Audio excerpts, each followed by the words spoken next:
ونصلي على رسوله الكريم. أما بعد فقد قال النبي صلى الله عليه وسلم: قسمت الصلاة بيني وبين عبدي نصفين ولعبدي ما سأل، أو كما قال رسول الله صلى الله عليه وسلم. محترم معزز بزرگوں، دوستوں، عزیز سامعین کرام،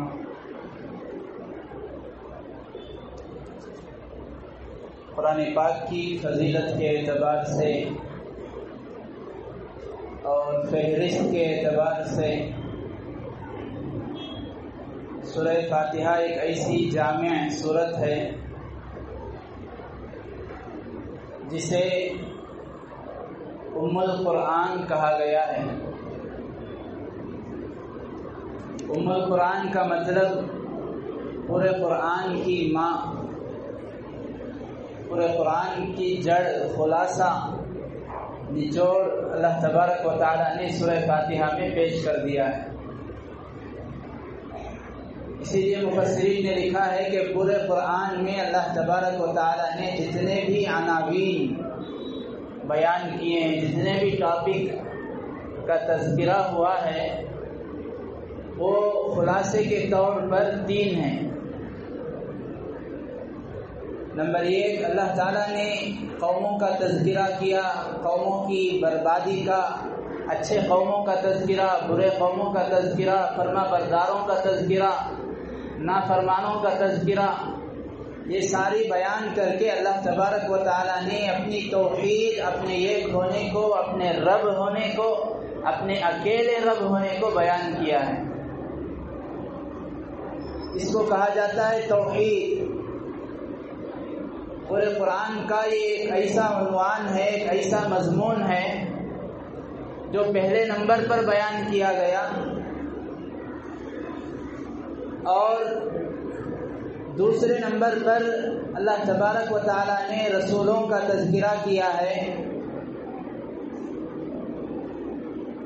کئی سارے رسولوں کا تذکرہ کیا.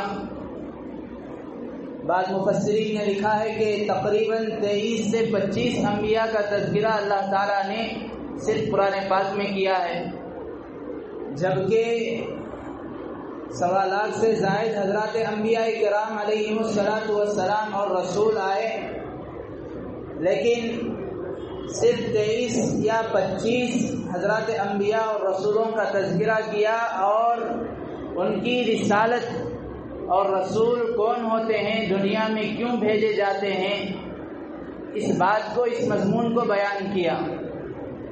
نمبر 3، آخرت کا تذکرہ کیا. توحید کو بیان کیا، رسالت کو بیان کیا، اور آخرت کو بیان کیا. یعنی مرنے کے بعد دوبارہ اللہ تبارک و تعالیٰ ایک زندگی رکھے ہیں، عالم آخرت. مرنے کے بعد عالم برزخ ہے، عالم حشر ہے، عالم قیامت ہے. اس کو تذکرہ کیا ہے. یہ پورے قرآن کے مضامین ہیں، پورے قرآن کا نچوڑ اور خلاصہ ہے. ان تینوں چیزوں کو اللہ تعالیٰ نے سورہ فاتحہ میں بیان کر دیا. اس وجہ سے سورہ فاتحہ کو ام القرآن، پورے قرآن کی ماں اور اس کی اصل اور جڑ کہا جاتا ہے. اور عجیب و غریب ایک حدیث ہے، حضرت ابو ہریرہ رضی اللہ عنہ بیان کرتے ہیں، جب بندہ سورہ فاتحہ پڑھتا ہے، اللہ تبارک و تعالیٰ ہر آیت پر جواب دیتے ہیں. حدیث پاک میں ہے، اللہ کے نبی علیہ السلام سے حضرت ابو ہریرہ روایت کرتے ہیں، آپ علیہ السلام نے ارشاد فرمایا، قال رسول اللہ صلی اللہ علیہ وسلم: قسمت الصلاة بینی وبین عبدی نصفین. میں نے نماز کو، سورہ فاتحہ کا ایک نام، جیسے کل ہمارے سامنے یہ بات آئی، سورۃ الصلاۃ، نماز والی سورت. اللہ تعالیٰ نے اس سورت کا نام سورۃ الصلاۃ کر کے پکارا ہے.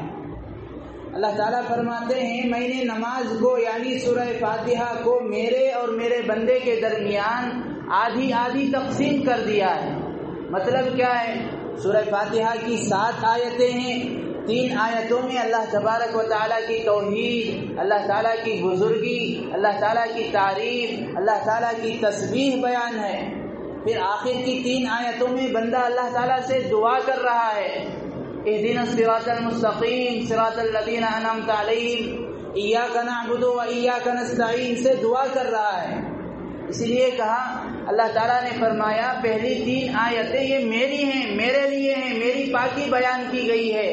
آخر کی 3 آیتیں اس میں بندہ اپنے لیے سوال کر رہا ہے، اور درمیانی ایک آیت 4تھی آیت ایاک نعبد و ایاک نستعین، اس میں بندہ آدھی آیت تو میرے متعلق ہے، ایاک نعبد میری عبادت کا اقرار کر رہا ہے، مجھے معبود مان رہا ہے، مجھے مسجود مان رہا ہے، وَإِيَّاكَ نَسْتَعِينُ اور مجھ سے مدد مانگ رہا ہے۔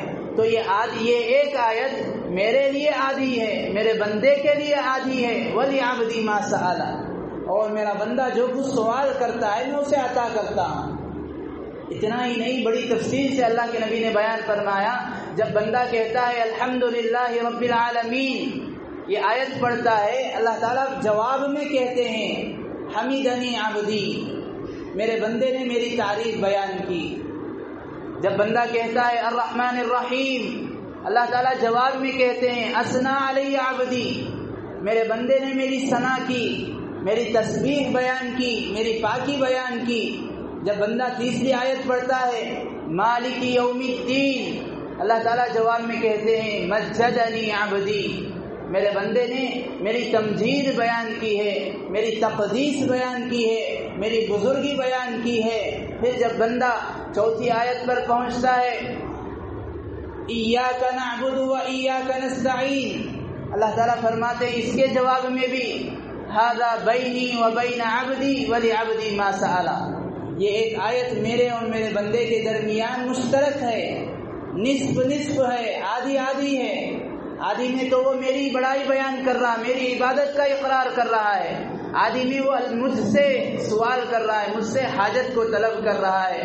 پھر جب وہ آخر کی آیتیں پڑھتا ہے اہدنا الصراط المستقیم سے ولا الضالین تک، اللہ تعالیٰ کہتے ہیں ھذا لعبدی ولعبدی ما سأل، یہ بندہ 3 آیتوں میں مجھ سے کچھ مانگ رہا ہے اور میرے بندے کو میں ضرور عطا کرتا ہوں۔ بزرگان محترم، اسی لیے علماء نے لکھا ہے کہ جب مسلمان، جب امتی سورہ فاتحہ کو پڑھتا ہے، چاہے نماز میں، چاہے انفرادی نماز میں، چاہے واجب میں، چاہے نفل میں، چاہے سنت میں، چاہے نماز کے علاوہ باہر ہی پڑھتا ہے، تو مستحب ہے، بہتر ہے، افضل ہے کہ وہ ایک ایک آیت کو ٹہر کر پڑھے۔ الحمدللہ رب العالمین پڑھ کر تھوڑی دیر رک جائے، یہ تصور کرے، یہ خیال کرے میرا اللہ میرے اس آیت کا جواب دے رہا ہے، اللہ تعالیٰ میرے لیے جواب دے رہے ہیں، حمیدنی عبدی کہہ رہے ہیں۔ الرحمن الرحیم جب پڑھے تو یہ سوچے اللہ تعالیٰ کہہ رہے ہیں اثنا علی عبدی۔ بزرگان محترم، اتنی جامع ترین صورت ہے کہ علماء نے اس کو ام القرآن کہا۔ مطلب کیا ام القرآن کا؟ مطلب یہ ہے کہ ایک ماں ہوتی ہے، ماں کے جتنے بھی بچے ہیں وہ بچے ماں کی کوئی نہ کوئی خوبی ضرور اپنے اندر رکھتے ہیں۔ کوئی بچہ ماں کی صورت کو اپنے اندر لیا ہوا ہے، کوئی بچہ ماں کی نرمی کو اپنے اندر لیا ہوا ہے، کوئی بیٹا یا بیٹی ماں کے رنگ ڈھنگ کو اپنے اندر لیتی ہے۔ ہر اولاد کوئی نہ کوئی ماں باپ کی خوبی اپنے اندر ضرور رکھتی ہے۔ بالکل اسی طرح علماء فرماتے ہیں کہ ساری صورتیں قرآن پاک کی 113 صورتیں، ان میں جو کمالات ہیں، جو خوبیاں ہیں، جو مضامین ہیں، جو علوم ہیں، جو معارف ہیں، یہ سارے کے سارے اللہ تعالیٰ نے سورہ فاتحہ میں رکھ دیا۔ اور اس سے آگے بڑھ کر بعض مفسرین یہ کہتے ہیں جو کچھ سورہ فاتحہ کے مضامین ہیں اللہ تبارک و تعالیٰ نے وہ بسم اللہ الرحمن الرحیم کے اندر رکھ دیا، اور اس سے آگے بڑھ کر جو کچھ بسم اللہ الرحمن الرحیم میں علوم اور معارف، حکمتیں اللہ تعالیٰ کی ہیں وہ اللہ تعالیٰ نے بسم اللہ کی با میں رکھ دیا ہے۔ اور اس سے آگے بڑھ کر بعض کہتے ہیں اور جو کچھ پورے قرآن پاک کے مضامین، علوم اور حکمتیں ہیں، برکتیں ہیں، اللہ تعالیٰ نے بسم اللہ کی با کے نقطے میں رکھ دیا۔ یہ بڑی عجیب و غریب اللہ تبارک و تعالیٰ کی قرآن پاک کی برکتیں ہیں۔ کل ایک آیت کی تفسیر ہمارے سامنے آ گئی، الحمدللہ رب العالمین۔ اللہ تعالیٰ نے اپنی پاکی بیان کی، کہا تعریف میرے لیے ہے۔ دلیل اللہ تعالیٰ نے دی، تعریف اللہ کے لیے کیوں ہے؟ میں کچھ کہتا ہوں، میں کوئی بات کرتا ہوں، میں نے کہا میں عالم ہوں، میں آپ کو دلیل دوں گا، میں آپ کو قرآن کا ترجمہ سناؤں گا، آپ کچھ مسئلہ پوچھیں گے میں بیان کروں گا، آپ کچھ حدیث پوچھیں گے میں بیان کروں گا، یہ دلیل ثبوت ہے۔ اللہ تعالیٰ نے کہا ساری تعریفیں، جتنی اچھی سے اچھی تعریف روز اول سے آخر تک جتنی تعریفیں ہوں گی وہ سب کے سب میرے لیے ہیں۔ اس کی دلیل اللہ نے پہلی دلیل یہ دی، اس لیے کہ میں تمام جہانوں کا پالن ہار ہوں۔ جب میں تمام جہانوں کا پالن ہار ہوں، چاہے وہ عالم جنات ہو، عالم انسان ہے، عالم نباتات ہے، عالم جمادات ہے، عالم ناسوت ہے، عالم ناہوت ہے، عالم جبروت ہے، عالم ملکوت ہے، 40,000 سے زائد عالم، ان سب کا پالن ہار میں ہوں۔ تو حقیقی تعریف، اگرچہ کہ دنیا میں کوئی آدمی کسی کی تعریف کرتا ہے، وہ اس کی حق وہ دراصل تعریف نہیں، وہ بھی میری ہی تعریف ہے۔ دنیا میں جہاں کہیں بھی، سارے کائنات میں، سارے عالموں میں جہاں کہیں بھی تعریف ہوتی ہے، وہ حقیقت میں اللہ کی تعریف ہے۔ اللہ تعالیٰ نے دوسری دلیل پیش کی، دوسرا ثبوت، دوسرا ایویڈنس، تعریف صرف میرے لیے، یہ میں یوں ہی اپنی بڑائی بیان نہیں کر رہا ہوں۔ اس کی دوسری دلیل تم سنو، الرحمن الرحیم، اس لیے کہ میں رحمان ہوں، میری رحمت ایکسٹینسو ہے، سارے لوگوں پر وسیع چھائی ہوئی ہے۔ الرحیم، میری رحمت مکمل ہے، تام ہے، جس پر بھی رحمت ہوتی ہے وہ مکمل برستی ہے۔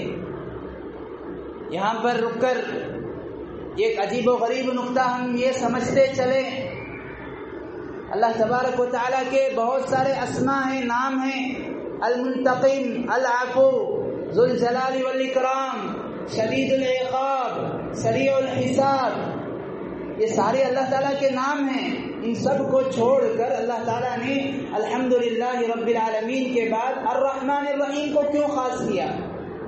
اللہ تعالیٰ چاہتا تو کوئی دوسرا نام لا سکتا، المنتقم، الغفور، الستار، اس کو ذکر نہیں کیا۔ اللہ تعالیٰ نے الرحمن الرحیم، رحمت کا تذکرہ کیا۔ رحمان میں بھی رحمت کا معنی، رحیم میں بھی رحمت کا معنی، اس کو خاص کر کیوں ذکر کیا ہے؟ حضرات مفسرین نے لکھا ہے دو وجہ سے۔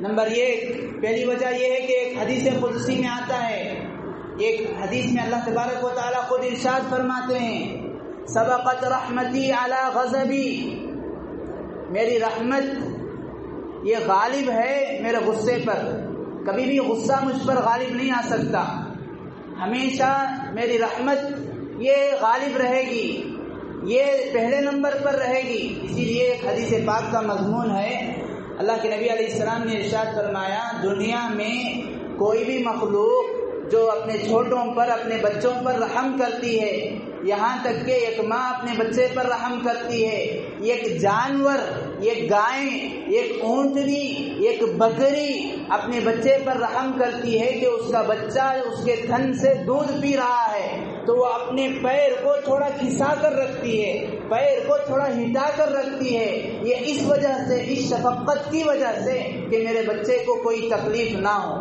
تو یہ رحمت بھی اللہ تبارک و تعالیٰ کے ان رحمتوں کا صدقہ ہے جو اللہ تبارک و تعالیٰ نے 99% رحمت اپنے پاس رکھ لیا ہے، صرف 1%، 100 میں سے 1% رحمت کا حصہ دنیا میں پھیلا دیا۔ اس 1% رحمت کا صدقہ اور برکت ہے، ایک ماں اپنے بچوں پر رحم کرتی ہے، باپ بچوں پر شفقت کرتا ہے، بھائی بھائی پر شفقت کرتا ہے، یہاں تک کہ جانور اپنے بچوں پر شفقت کرتے ہیں، صرف ایک رحمت کا صدقہ ہے۔ تو ہم تصور کر سکتے ہیں 99% بقیہ 99% اللہ تبارک و تعالیٰ نے رحمت کو اپنے پاس رکھا ہے۔ اسی لیے اللہ نے فرمایا سبقت رحمتی علی غضبی، میری رحمت میرے غصے پر غالب ہے۔ ایک اور جگہ قرآن میں اللہ تعالیٰ نے فرمایا ما یفعل اللہ بعذابکم ان شکرتم وآمنتم، میری رحمت اتنی عام ہے، میری رحمت اتنی مکمل ہے، میری رحمت اتنی وسیع ہے کہ اگر تم مومن صحیح معنوں میں رہو گے، صحیح معنوں میں ایمان والے، صحیح معنوں میں تمہارے عقائد درست ہیں، صحیح معنوں میں تم شکر گزار بن کر زندگی گزارو گے، تو مجھے کوئی ضرورت نہیں ہے تمہیں عذاب دینے کی۔ ما یفعل اللہ بعذابکم، اللہ تعالیٰ کیا کرے گا تمہیں عذاب دے کر؟ ان شکرتم وآمنتم، اگر تم مومن رہو گے، اگر تم شکر گزار بن کر رہو گے۔ تو اللہ تبارک و تعالیٰ یہ بتانا چاہتے ہیں کہ میری رحمت ہمیشہ تم پر ہے، دنیا میں رہو گے تو میں رحمان ہوں۔ کافروں کو بھی میری اس رحمانیت کی وجہ سے روٹی مل رہی ہے، کھانا پینا مل رہا ہے۔ اگر تم آخرت میں آؤ گے، دوسرے عالم میں آؤ گے، مرنے کے بعد جو عالم شروع ہوگا وہاں پر بھی میری رحمت ہے۔ میری رحمت میرے فرما برداروں کے ساتھ خاص ہے، نزلا من غفور الرحیم۔ یہ ایک وجہ ہے، اللہ تعالیٰ بتانا چاہتے ہیں میری رحمت یہ میرے غصے پر غالب ہے، اس لیے تم کبھی مایوس مت ہونا، میری رحمت سے امید رکھنا۔ دوسری وجہ اللہ تعالیٰ نے الرحمن الرحیم اپنے سارے ناموں میں اس نام کو کیوں منتخب کیا، کیوں چنا؟ اللہ تعالیٰ یہ بتانا چاہتے ہیں کہ میرے بندوں، جب میں اپنی رحمت کو عام کرتا ہوں، جب میں نے اپنی رحمت کے عام ہونے کی وجہ سے اس کو الحمدللہ رب العالمین کے بعد دوسری آیت ملا لیا ہے، تو تم تو میرے بندے ہو، تم بھی رحم کو عام کرو، تم بھی شفقت کرو۔ یہ ہمیں تعلیم دی جا رہی ہے، یہ ہمیں سبق ہے اس آیت کے ذریعے سے۔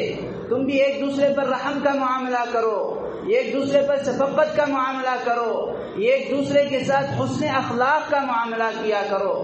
ایک حدیث پاک میں آتا ہے، حضرت عبداللہ ابن عمرو ابن عاص رضی اللہ عنہ روایت کرتے ہیں، اللہ کے نبی علیہ السلام نے فرمایا، الراحمون یرحمہم الرحمن ارحموا من فی الارض یرحمکم من فی السماء۔ رحم کرنے والے، ایک دوسرے کے ساتھ نرمی کے ساتھ پیش آنے والے، یہاں پر رک کر وہ بات کو یاد تازہ کر لیں جو میں نے پہلے دن کہا تھا اعوذ باللہ من الشیطان الرجیم کی تفسیر میں، کہ آدمی جہاں تک ہو سکے بغیر سخت ضرورت کے، بغیر اشد ضرورت کے، بغیر کسی شرعی عذر کے غصہ نہ کرے۔ شرعی عذر ہے، شریعت کا مسئلہ ہے، وہاں پر غصہ کرے تو وہاں پر وہ بری چیز نہیں ہے، وہاں پر تو وہ ایمان کی تکمیل کی علامت ہے، وہاں پر تو وہ قابل تعریف چیز ہے۔ کوئی شرعی ضرورت نہیں ہے، کوئی سخت ضرورت نہیں ہے تو بلا وجہ غصہ نہیں کرنا ہے، وہاں پر رحم کا معاملہ کرنا ہے۔ الراحمون یرحمہم الرحمن، رحم کرنے والے ان پر رحمان بھی رحم کرتا ہے۔ تم زمین والوں پر رحم کرو، ارحموا من فی الارض یرحمکم من فی السماء، آسمان والا تم پر رحم کرے گا۔ اللہ تعالیٰ یہ تعلیم دینا چاہتے ہیں، اس لیے اللہ تبارک و تعالیٰ نے اپنے سارے ناموں کو چھوڑ کر صرف الرحمن الرحیم کو منتخب کیا۔ تو یہ اللہ تبارک و تعالیٰ کی تعلیم ہے، اور اللہ تعالیٰ نے دلیل بھی دی ہے۔ یہ ساری تعریفیں میرے لیے اس وجہ سے ہیں، نمبر ایک، میں سارے عالم کا پرورش کرنے والا، پالنے والا، پالنہار ہوں۔ نمبر دو، اس وجہ سے کہ میں رحمان ہوں، رحیم ہوں۔ اور ایک سورہ فاتحہ کی عجیب و غریب تفسیر علماء نے لکھا ہے، سورہ فاتحہ کے ذریعے سے اللہ تبارک و تعالی بندے کو، امتی کو، مسلمان کو دعا کا طریقہ سکھانا چاہتے ہیں۔ جب کبھی بھی تم دعا کرنا چاہو، ہاتھ اٹھاؤ تو فوراً یہ مت کہو اے اللہ میری فلاں ضرورت ہے، میری فلاں حاجت ہے، یہ مت کہو، پہلے اللہ کی تعریف کرو۔ الحمدللہ رب العالمین۔ اللہ کے نبی علیہ السلام ایک مرتبہ تشریف فرما تھے، یہ ایک دیہاتی صحابی آئے، قریے کے رہنے والے، فوراً ہاتھ اٹھایا اور دعا کرنے لگے، یا اللہ مجھے یہ عطا کر دے، یا اللہ مجھے وہ عطا کر دے۔ وہ اپنی دعا مانگنے لگے، اپنی ضرورتوں کو پوری کرنے لگے۔ اللہ کے نبی علیہ السلام نے فرمایا، او میرے صحابی، تم نے دعا درست نہیں کی، دوبارہ دعا کرو۔ انہوں نے پھر یہی دعا کی۔ اللہ کے نبی علیہ السلام نے فرمایا پھر دوبارہ دعا کرو۔ 3 مرتبہ حکم دیا۔ تیسری بار انہوں نے آپ سے کہا، یا رسول اللہ مجھے نہیں سمجھ آ رہا ہے کہ دعا کس طرح کرنی ہے، آپ ہی بتا دیجئے۔ تو آپ علیہ السلام نے فرمایا پہلے اللہ تعالیٰ کی تعریف کرو جب بھی دعا کرو، پھر مجھ پر درود پڑھو، پھر بعد میں اپنی ضرورت کو مانگو۔ اللہ تعالیٰ کی تعریف کرنے کے لیے عربی آنا ضروری نہیں ہے۔ آدمی اپنی زبان میں، جو بھی زبان اسے آتی ہے، اپنے دل کی کیفیت سے، سچے دل سے اللہ کی تعریف کر کے حضور علیہ الصلوۃ والسلام پر درود بھیج کر بعد میں اپنی ضرورت کو مانگتا ہے، اللہ کے سامنے رکھتا ہے، تو وہ دعا ضرور قبول ہوتی ہے۔ اللہ تعالیٰ نے فرمایا ادعوا ربکم وانتم متیقنون بالاجابہ، دعا اس حال میں مجھ سے مانگو کہ تمہیں یقین ہو کہ ضرور دعا قبول ہوگی۔ اللہ تعالیٰ ہمیں کہنے سننے سے زیادہ صحیح معنوں میں سورہ فاتحہ کے حقائق کو، معارف کو، علوم کو سمجھ کر اور اسے اپنی عملی زندگی میں لاتے ہوئے قرآن پاک کو صحیح معنوں میں سمجھنے کی اور اسے صحیح معنوں میں محبت کے ساتھ پڑھنے کی توفیق نصیب فرمائے۔ اللہ تبارک و تعالیٰ قرآن کو اپنی عملی زندگی میں اتار کر ہمیں اوروں کے لیے نمونہ بننے کی توفیق نصیب فرمائے۔ آمین۔ وآخر دعوانا الحمدللہ رب العالمین۔